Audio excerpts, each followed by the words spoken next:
Est-ce que vous avez regardé la cérémonie d'ouverture des Jeux Olympiques de Milan? C'était vendredi soir. J'ai vu des extraits, mais je n'ai pas C'était regardé. intéressant parce qu'on a vu deux cérémonies d'ouverture, celle à Paris et puis celle-là, et c'est deux cérémonies très différentes. Il y en avait une plus traditionnelle, celle de Milan, et qui était moins polémique et qui n'était pas forcément là pour choquer. Et j'ai vu sur les réseaux sociaux, il y a eu un débat très fort. Elliott Deval d'ailleurs en a parlé également. On a fait un débat avec Elliott. Et j'ai trouvé que le débat était intéressant parce que c'est deux manières de voir, peut-être, de mettre en valeur son pays. Ce qu'a fait l'Italie. La France a... c'est le réalisateur de cette scénographie tout à fait étonnante qui s'est mis en valeur. Quoi, oui, mais convenez, je suis désolé. Mais convenez que là aussi, on va prendre la grille de lecture de la fracture générationnelle. Convenez que cette cérémonie d'ouverture, même si elle ne vous a pas plu à vous, elle a plutôt été saluée par la critique progressiste mondiale. Ah oui, progressiste. La tête sanguillonnante de Marie-Antoinette, etc. Oui, c'était de la provocation. Moi, j'ai préféré la cérémonie italienne. Non, mais ce qui est intéressant, c'est que Gilles William Goldnadel parle de ça souvent le soir. Il dit que nous, en France, on doit se punir de quelque chose, on se sent coupable, etc. Les Italiens, ils ne se sentent pas coupables de leur passé. Exactement. Bon.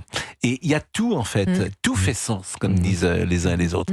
Vous avez une volonté, chers certains Français, pour une raison qui est quand même très particulière et qui doit être unique quasiment dans le monde, à plaider coupable. Preuve en est, la cérémonie d'ouverture de la Coupe du Monde de rugby, où Jean Dujardin en a pris alors plein la tête, parce qu'il mettait en valeur un peu ce qui est un peu clicheton peut-être pour nous. Franchouillard. Franchouillard. La France, ça va être Libération. France, parce qu'il mettait en valeur ce que nous sommes, voyez-vous. Le pays, voilà, c'est on est parents, le terroir, l'identité on est parents, vernaculaire. on est fiers. Certains l'ont interprété comme ça.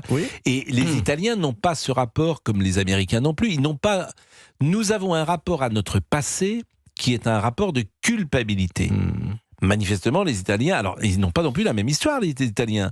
Ils sont pas partis coloniser le monde entier. Une histoire un peu fasciste ça n'a sur pas de les bords. rapport avec la colonisation, en plus, Pascal, pardon, mais cette époque-là. Et pourtant, tout c'est est mélangé là. Vous avez parfaitement de Giorgia Meloni qui présente ce spectacle. Exactement. Je pense en plus qu'il y a une fierté italienne. Voilà. Encore plus en Éthiopie quand même. Il y a une mais fierté. c'est pas un pays colonisateur. Et vous savez pourquoi ils ne sont pas partis Quel est le rapport coloniser avec la colonisation? Pourquoi? Parce que l'unité italienne s'est faite très tard. C'était pas un pays. Nous, on est le premier État-nation. C'est vrai.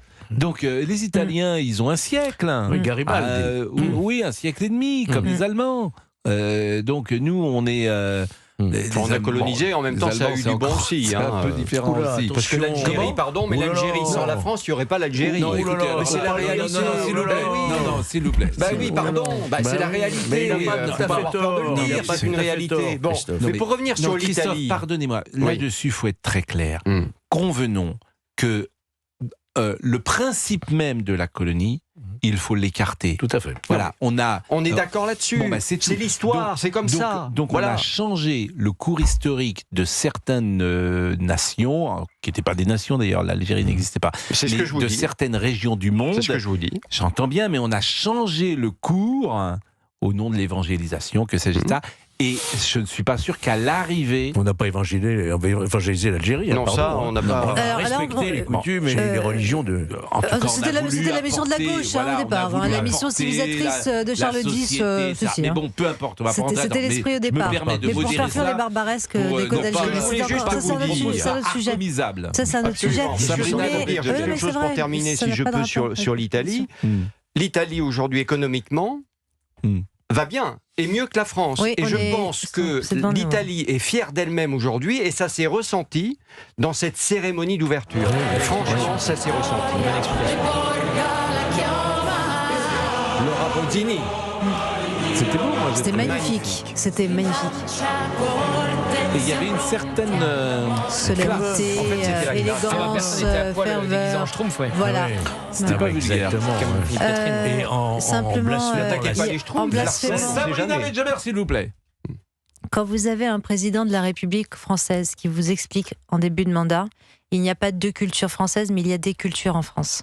Quand vous avez la présidente du Conseil, donc Madame Giorgia Meloni, qui prend le pouvoir et qui dit « Je suis une femme, je suis une mère, je suis chrétienne ». Déjà, vous avez deux concepts idéologiques complètement différents. Donc, dans découle évidemment une façon, une conception évidemment de l'identité et de l'enracinement identitaire des pays qui y vivent.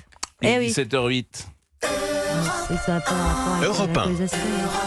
16h, 18h, Pascal Praud et vous. Non mais j'ai trouvé que c'était intéressant parce que tout fait sens. Vous vouliez dire quelque chose, monsieur Olivier Guénec ? Non, que notre cérémonie d'ouverture des JO, elle a marqué l'histoire, on s'en souviendra dans 50 ans. Celle de l'Italie, non, dans 10 ans, on aura déjà oublié, c'est tout. On critique beaucoup notre cérémonie, mais elle aura marqué l'histoire. Dans 100 ans, tout le monde s'en souviendra. Celle-ci, en fait, dans 10 tu sais, ans, Olivier, je sais, l'art est fait pour choquer. Mais non, elle a marqué l'histoire, que tu le veux ou non. C'est comme ça. Non mais voilà, évidemment, il y a eu des super éléments lors de cette cérémonie. Mais il faut quand même admettre qu'il y a une façon de se détester et de se détester à travers le regard de l'autre. Encore une fois, la mise en scène de Marie-Antoinette, la représentation de la scène avec une espèce de schtroumpf. Oui, voilà, la scène, bien sûr. Une espèce de schtroumpf. Je dis pas que tout est bien, Sabrina. J'ai pas dit que tout était bien. C'est aussi l'inspiration de Patrick Boucheron.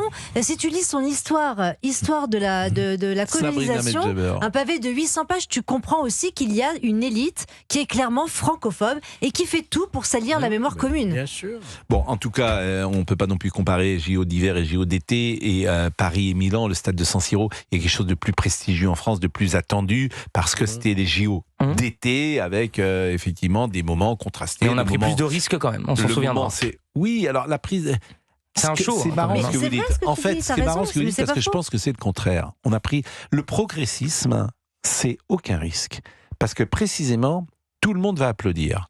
Et c'est tout le Il a pris beaucoup de risques, Thomas Joly. Mais non, Pascal. ça, c'est les mots qu'on dit. On peut pas dire que tout le monde ait applaudi. Mais oui.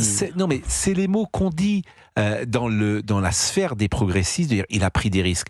C'est comme au cinéma à Cannes, lorsque certains sujets sont abordés et on dit il a pris beaucoup de risques. C'est le lieu commun de prendre des risques. C'est vrai. Vous voyez ce que je veux dire ? Moi, si je veux l'avance sur recette en cinéma, je sais le type de sujet que je dois traiter. Il savait que ce qu'il faisait, c'était clivant. Il le savait qu'à travers le monde... Il le savait que c'est clivant avec la bénédiction du monde du progrès. Oui, si moi je suis clivant avec un conservateur, le vrai courage aujourd'hui c'est d'être conservateur. Exactement. Parce que t'as tout le monde contre toi. Vous appelez ça le progrès de blasphémer la scène avec Jésus. Mais bien sûr, je vous assure que tous ces mots valises de dire... Comment vous expliquez qu'elle est autant marquée les esprits ? Comment vous l'expliquez ? Parce qu'elle était choquante. Mais non, parce que... Pas que choquante, Georges. Parce qu'il y avait sans doute des moments qui pouvaient être réussis. Il y avait Céline Dion. Voilà, il y avait Céline Dion, et puis il y avait, c'était pas mal sur la scène de voir tous ces bateaux. Ah ça y est, on y vient. Il y avait des moments pas mal quand même. Mais attendez, moi, je ne suis que nuance. Je ne suis que nuance. On peut ressortir la phrase, je suis hypocrite. Je ne suis que nuance. Bon, il est 17h12, je voulais juste faire cette petite parenthèse, parce que ça, voilà, quand on revient du week-end, il y a plein d'informations comme ça qui ont été parfois débattues sur les plateaux de télévision. Mais on va venir... Juste pour comprendre l'esprit des JO, il faut lire Histoire mondiale de la France de Patrick Boucheron, je vous assure, vous allez tout comprendre. Moi j'ai lu que Titeuf, ça te complique. Vous avez mangé du Croslo, donc non, du Croslo. Du Croslo. Ah bah c'est du Croslo. Mais pourquoi vous étiez à Caen dans une salle des fêtes ? Mais parce que je fêtais l'anniversaire de Théo Grévin qui présente les journaux sur Europe 1 le matin. Mais il est canet. Oui. Attendez, mais on dit canet, oui. Paris. Mais il va faire son anniversaire dans une salle des fêtes à Caen, avec toute sa famille. Oui, ça existe encore, bien sûr. Avec l'organisation de ses parents que j'embrasse, qui écoutent Europe 1. Voilà. Et il m'envoie un message pour me dire attention, critiquez pas trop Caen, sinon je viens pas demain matin présenter les infos. Moi j'ai besoin de lui, j'ai besoin de toi, Théo. J'ai besoin de toi. Salle des fêtes. C'est très bien une salle des fêtes. Mais c'est immense une salle des fêtes. Oui, ils étaient deux à fêter leur anniversaire en commun. On était 75. Voilà, ils avaient tout prévu, etc. Il y avait notamment des carottes râpées. Pardon ? Vous avez dansé ? Bien sûr, il y avait une sono, une machine à fumer, j'ai enfumé sa grand-mère, etc. Bien sûr. Toi, t'as quand même un sujet avec les grands-mères. Est-ce que tu pourrais laisser les grands-mères tranquilles ? C'est une manière de sauter sur toutes les grands-mères. Et vous avez dormi à Caen ? Oui, mais pas avec sa grand-mère. Dans des dortoirs, il fallait appuyer pour avoir de l'eau. Vous êtes couché à quelle heure ? 7h30 avec Alice Sommerer, que j'embrasse, qui est assez news ce matin. Vous avez couché avec Alice Sommerer? Non, oui, jusqu'à 7h30, on est resté éveillés, tout à fait. Vous faites. 7h30. Mais vous aviez un petit peu bu plus que des raisons ou avec modération? Non, oui, quelques gin tonic, avec modération, bien sûr. Gin tonic? Oui, quelques, fait maison, oui, on en prend. Fait maison, parce qu'on fait le gin tonic. Oui, c'est le papa de Théo qui nous a servi des gin tonic. Oui, bien sûr, bien sûr. Il fait son gin lui-même?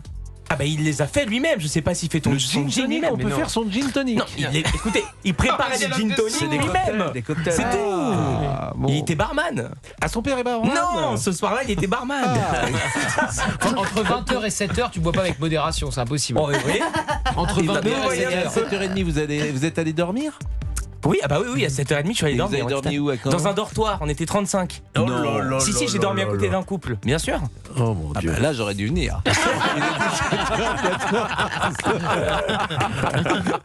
Il aurait dû. C'est le meilleur brunch quand vous étiez dans le dortoir avec un couple. Ah, c'est beau, vos soirées.